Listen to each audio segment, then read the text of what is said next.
very jolly, yeah. And here there's friendships being made? Yes, definitely, yeah. People behind you being nice to you? They are, look, very nice. Look, they're all smiling. Yes, yeah, no, it's all been very good, yeah. No, I wouldn't miss it for the world, you know. Thank you very much. I hope Pleasure. you enjoyed. We're just going to grab a quick word with this lady here. How's it been for you? It's been marvellous, it really has. Long wait, but lots further to go, but it's been really good. And the people around you are brilliant. And it you really had is. no concerns about joining the line even when you saw it could be 14 hours? Not at all. No, it's well worth it. Okay, thank you very Thank much. you. For some of these people, they might, of course, be incredibly lucky and be walking through Westminster Hall when there is the Vigil of the Princes. That is when all of the Queen's 4 children will take their turn at guarding the Queen's coffin. It is a tradition.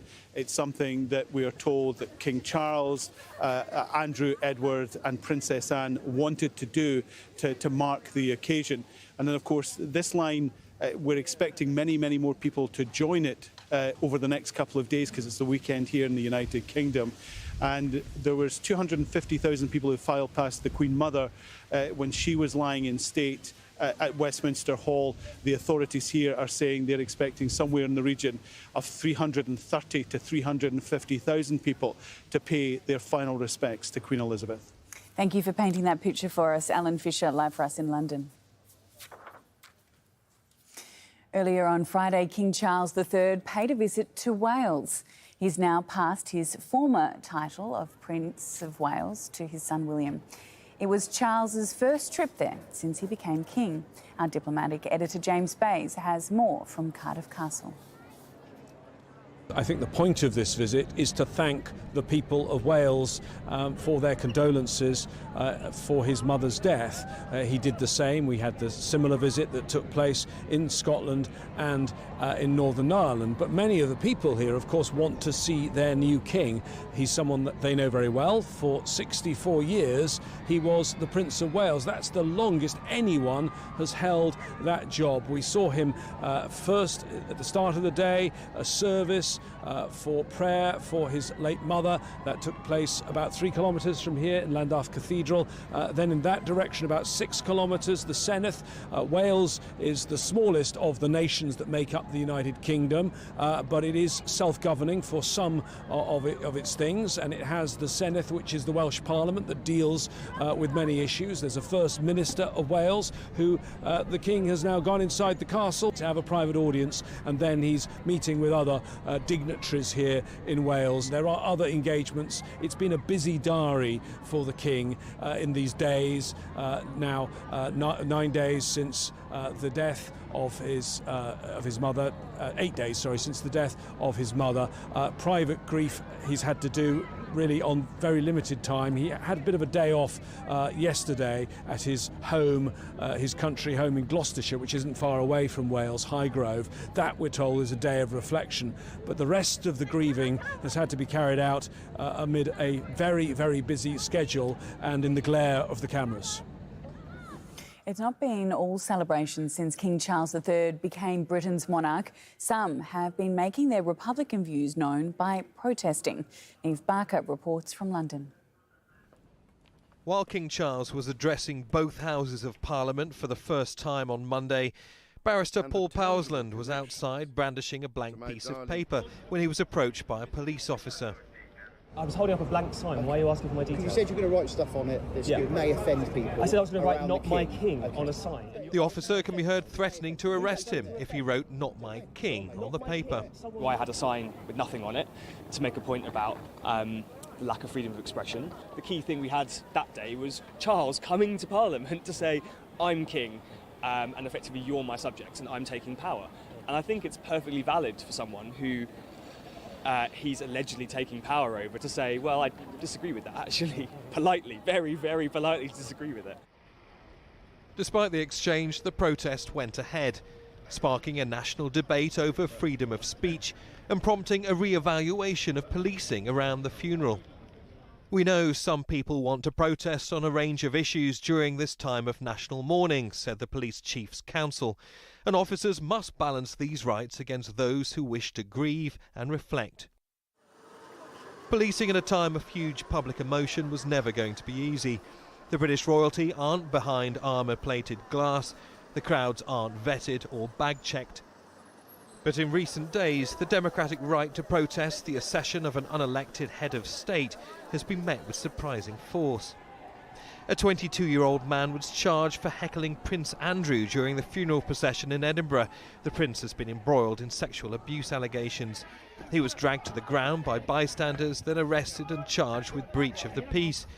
2 other Scottish protesters were arrested for holding up signs denouncing imperialism. Republicans and civil liberties groups say police should protect the right to protest as much as the event itself. And as we start to prepare for the coronation, which will be sometime in the middle of 2023, we will be staging a wide range of events, including protests, and we will be protesting at the coronation, because the coronation is a political moment where we are told to be, in a democracy, not participants but spectators. The value that we should hold dear is the fact that protest isn't a gift. It's a fundamental right, and no one has the right to tell you where, when, or how you protest. That's all integral to the fact that we can express dissent and express our views at the moments that we so choose.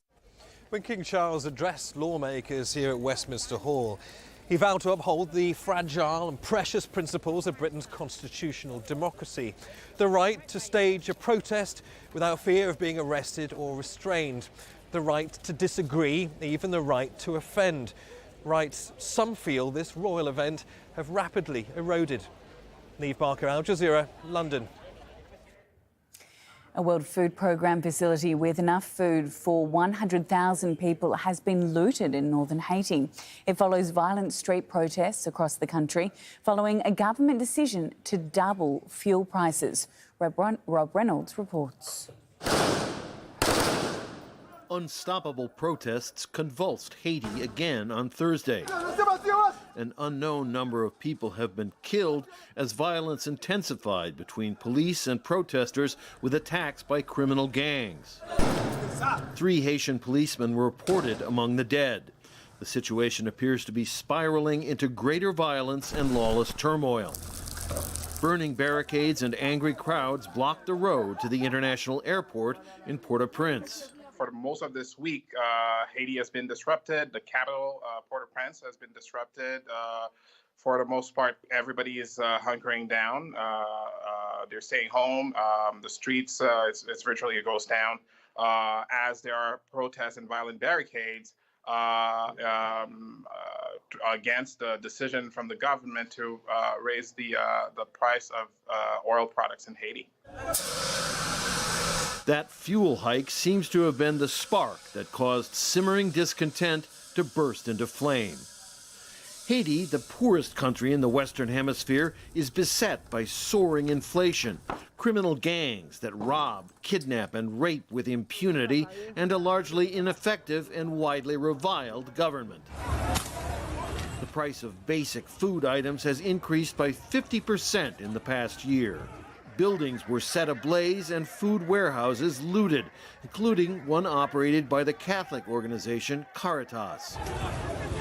A World Food Program facility in the town of Gonaïves was also looted and burned, WFP officials said. What's important is that we actually lost enough food to feed around 100,000 school children for 3 months. We have 4 million acutely food insecure Haitians, 1 million of which are actually quite vulnerable and that we prioritize for humanitarian assistance. So when an incident like this occurs, it's impacting the population. It's impacting a very vulnerable population. The critical situation in Haiti threatens the stability of the entire Caribbean, says the president of the neighboring Dominican Republic. The effects of the multidimensional crisis in this country exceed our individual capacities and constitute a threat to stability and security throughout the region. For the Dominican Republic, it's a matter of national security, and to Latin America as well, in the crisis overflowing the borders of Haiti. A desperate population, a government seemingly paralyzed, and a wave of rage that continues to grow day by day. Rob Reynolds, Al Jazeera. China has reported faster than expected growth in factory output and retail sales, but economists are reluctant to call it a full recovery. A slumping property market and strict COVID-19 measures could still drag the economy down. Patrick Falk reports from Beijing.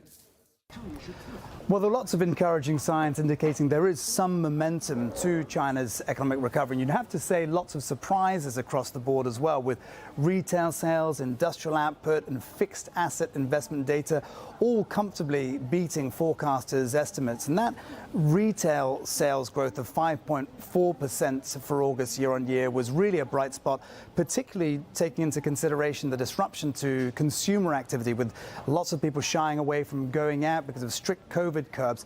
Notably, there was a significant rise in food and catering sales, helping to drive that number. So people not going out, but they are still ordering in plenty via delivery apps and so on and so forth. But despite the overall positive data, officials expressed caution about the outlook. 今年以来受到这个 Since the beginning of the year, due to multiple factors such as the pandemic and changes in the external environment, the recovery of domestic demand has been relatively slow compared with the recovery of production, and the problem of insufficient demand is still prominent. And the overwhelming reason for that uncertain domestic recovery is COVID restrictions. There are still tens of millions of people across the country under at least partial lockdown, and the tight curbs in the run-up to the Communist Party Congress don't bode well for September data. Tourism in particular has been decimated, and the other big threat to the economy is the ongoing housing crisis, with over-leveraged developers defaulting and halting on construction projects, and owners in turn boycotting mortgage payments. Home prices fell for a 12th straight month in August, undermining the confidence of Chinese households who hold much of their wealth in real estate. Republican governors in the US have escalated their campaign against the Biden administration's border and immigration policies. Migrants have been sent on flights and buses from southern states and dropped off in Washington, D.C. and in affluent Massachusetts resort of Martha's Vineyard with no preparations for their arrival. Heidi Jo Castro explains. They're people-made pawns. Children clutching plastic bags, men and women who crossed a continent to flee poverty and violence, now being used as political tools. I left Venezuela on August 18th. I passed through the jungle. I spent 6 days there. It was a tough experience, something unforgettable. I saw many people dead in the jungle. Buses sent by the state of Texas dumped these 101 asylum seekers at the side of the road in front of the residence of Vice President Kamala Harris. Aid workers say a baby arrived injured and a man with diabetes was rushed to the hospital after his insulin went bad on the 40-hour bus ride. Republican governors interfering in that process and using migrants as political pawns is shameful, is reckless, and just plain wrong. A day earlier, 50 asylum seekers had been flown to Martha's Vineyard, Massachusetts. The vacation town, popular with Washington's elites, was given little notice to prepare. Volunteers quickly mobilized, finding them food and shelter. It's manipulating people who are in very dire circumstances, purely for political gain. Florida Governor Ron DeSantis took credit for the flights, part of a coordinated effort among Republican governors to send migrants to Democrat-led cities. Some have declared states of disaster to hasten aid to the migrants. And all those people in D.C. and New York were beating their chests when Trump was president, saying they were so proud to be sanctuary jurisdictions, saying how bad it was to have a secure border. The minute even a small fraction of what those border towns deal with every day is brought to their front door, they all of a sudden go berserk, and they're so upset that this is happening. And it just shows you, their virtue signaling is a fraud. At the southern border, U.S. agents encountered about 200,000 migrants in July, down from May's peak and slightly lower than this time last year. Greater numbers of asylum seekers are arriving from Cuba, Nicaragua, and Venezuela. It's not just me, but thousands of Venezuelans who look for ways out of the country in search of the future, more than anything, to be honest, so our families can eat 3 good meals a day. Not to be made political pawns in the U.S. Heidi Jo Castro, Al Jazeera, Washington. An old farming technique to grow vegetables is gaining popularity in Zimbabwe's urban areas. Clay pot irrigation can save up to 70% of water without depriving crops. Haru Matassa reports from Gutu. Teresa Dlamini's garden is thriving. Under this lid, sunk up to its neck into the ground, is one of several clay pots irrigating her tomatoes. This alternative way of growing food is ideal for Zimbabwe, a country prone to drought and where people don't get regular supplies of piped water from the council. Even when there is no water, my vegetables are always green. It's been days without water here, but the clay pots are always watering my tomatoes. Using clay pots to water crops is not a new farming technique. It's used in other parts of the world, and now it's gaining traction in Zimbabwe. The clay pots have some small, tiny, invisible pores that are used for water seeping. The water that is inside the clay, it seeps around the crops at a radius of 40 centimeters.